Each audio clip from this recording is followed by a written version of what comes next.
DXDC Radyoman Report. Girilib na si Police Major Michael Oyanguren, Isip Station Commander sa Toril Police Station sa nagpadayang investigasyon sa Davao City Police Office. Nilusad ang investigasyon ang Davao City Police Office kung DCPO subay sa gipadangat nga reklamo batok ang Police Major Michael Oyanguren sa alegasyong pagkamising sa house helper ni ini. Sa interview sa Araman Davao kang Police Colonel Alberto Lupas, DCPO City Director, mga investigador gikan sa Police Regional Office 11 ug City Investigation and Detective Management Unit ang nakatutok sa investigasyon.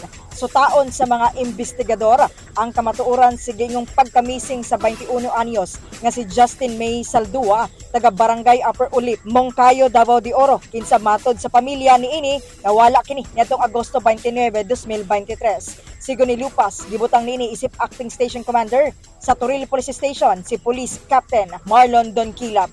Actually, no, we haven't received any complaint with regards to that, no, and we are just informed last week, I think Friday, nga naaday nag-complain, no, sa programa ni Senator Tolpo, no.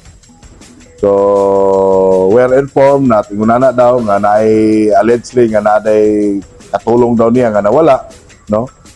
So, initially, we have conducted the initial investigation with regards to that alleged nga nawala daw nga katulong daw nga nagtrabaho dati sa kay Major Oyanguren. Kasama mo sa balita ug serbisyo publiko, Radyoman ay ni Ginita, Tatak RMN. Tatak RMN.